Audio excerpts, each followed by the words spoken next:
All right, what's going on, everybody? So, obviously, the war in Iran has been a huge hot topic recently.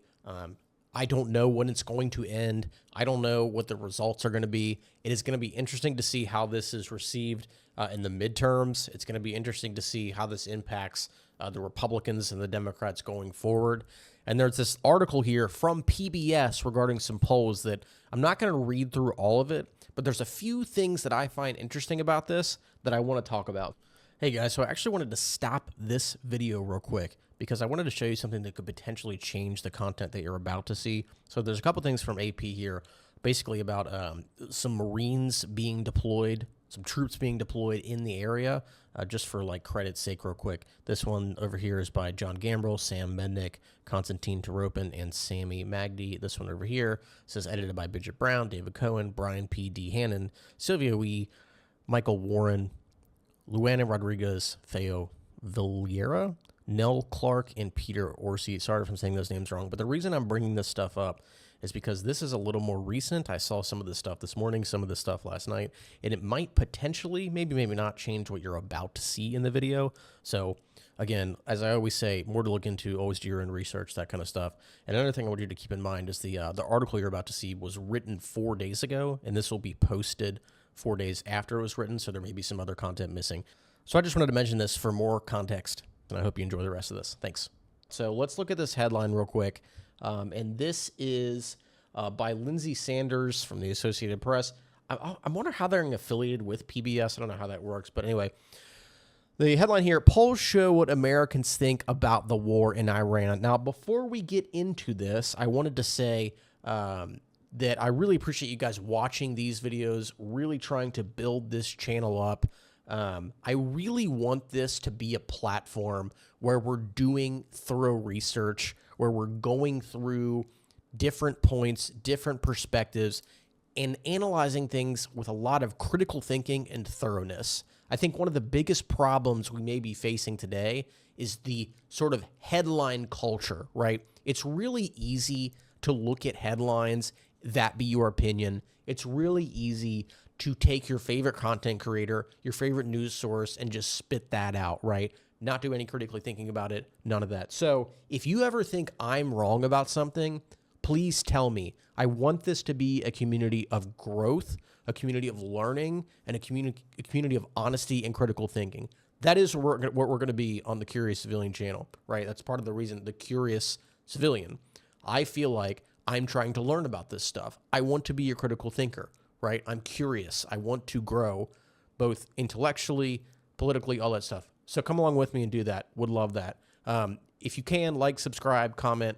I have a Patreon. If you can't donate to that, that's fine. The like, subscribes, comments, all that stuff is still useful. But yeah, let's get into this. So a few points I want to point out here. So one of the major things they talk about in this article is oil. So they bring it up a couple times. So let's see, we go down here. Fluctuating oil prices may already be alarming voters. A poll conducted over the weekend found about 7 in 10 registered voters are, quote, very, end quote, or, quote, somewhat, end quote, concerned that the war will cause oil and gasoline prices to rise. And the vast majority expect the U.S. action against Iran will last at least, quote, months, end quote, if not longer.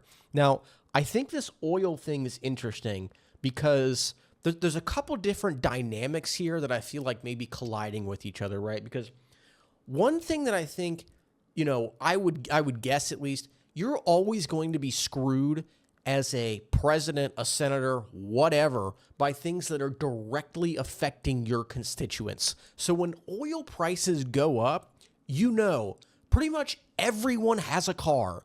And even if you're not getting oil or gas weekly, you're driving, you're seeing the signs. Obviously, don't drive distracted, yada, yada, yada. But the reality is they're out there, right? Everybody is in tune with gas prices. They just are. And so if you're the president of the United States and you're going to do something that might hurt that, you might be in trouble. Now, what's going to be interesting to see, though, is how much does that come in conflict with, I think there may be a subset of the population who is like really into, and I'll actually get to this in a second, about how these polls might not be as exciting as they might seem if you're the Democrats, but there's still a lot of potential there. But going back to what I was saying, you have this notion of like what I just said, gas prices, grocery prices, whatever. You can't fuck with those things. You just can't, because people know what they are. You have that against this notion that I would guess exists of people who are really, and I don't know if this is the right word, but like almost like really patriotic or principled to their whatever their perspective of patriotism is.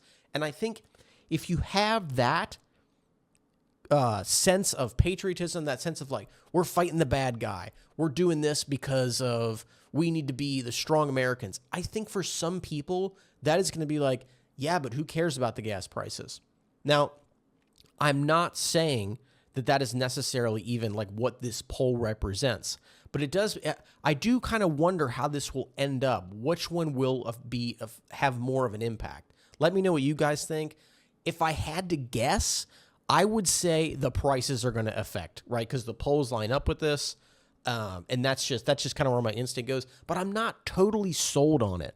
I'm just not, because I actually think the Democrats, I think they underestimated another way of or another principle, and that's the principle of fairness, possibly in the last election. Now, I don't know if I can really get into that without being demonetized. I don't know. I'll have to look into that.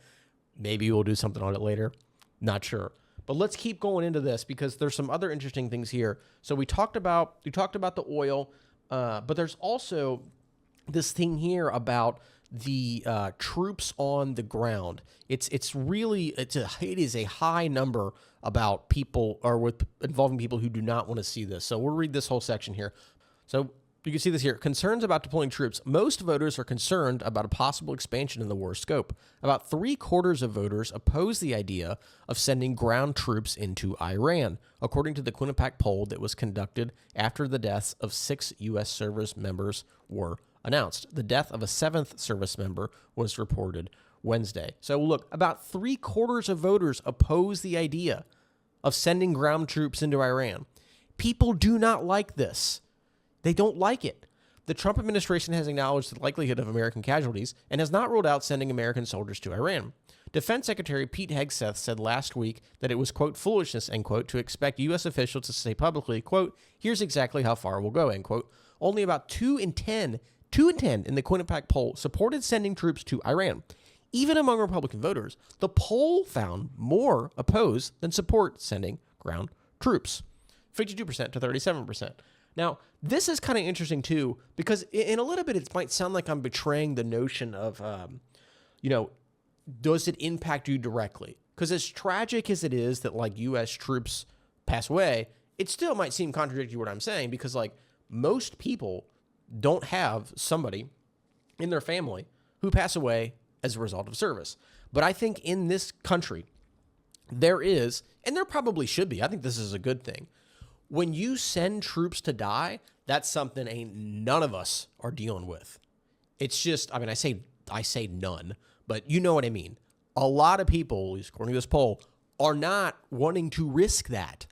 They're just not. And so, I mean, I guess you could argue that maybe it's like even the phrasing of sending troops in Iran or boots on the ground or whatever it is, those kind of things make people suspicious, right? Because of, like, obviously there is, the Iraq war happened. Other wars in the Middle East have happened. And I think there may be people that are super hesitant to, even talk about sending troops in because of that. So I think there's some interesting dynamics going on there. And then the other thing I wanted to talk about too, this last thing real quick, there are some interesting numbers here where, and I think this might pop up more than once. So like, look at this here. About half of registered voters, 53%, oppose U.S. military action against Iran, according to a new Quinnipiac poll conducted over the weekend. Only 4 in 10 support it, and about 1 in 10 are uncertain. Okay, so look, you look at that and you think like, okay, 53% to 40%. And then you got 1 in 10 that are uncertain. Now, I know that I look at that and I'm instinctually like, well, that's a decent number. It's half, yada, yada, yada. But I think if you're in a left-wing bubble, you can really get caught up in like seeing things that you think are obviously wrong and thinking, oh, this isn't a problem, right? Most people think this way. And then people vote a different way, and it's like, whoa, this is not expected. I didn't expect this. So you got to be careful, because the numbers like this, I think, can look a certain way, but they're not always. For the Democrats, they have got to not take these things for granted. You need to make sure you're still pounding away about the people that are uncertain. And I think the kind of uncertain people may come up again in this article, another point. But you've got to make sure, do not get comfortable, right? So, and that's for any politician, really. So, again, a lot of interesting things here. There are other aspects, there are other like dynamics to this article that we could talk about. This wasn't like a full coverage video. And again, I encourage you guys, what am I missing here? Is there something I'm missing with the polls? There's something I should have talked about that was more relevant. And what do you guys think? How do you think this is going to end? Let me know. Like, subscribe, comment. If you have the money, donate to the Patreon. If not, totally cool too. But yeah, I will see you in the next one. Thanks.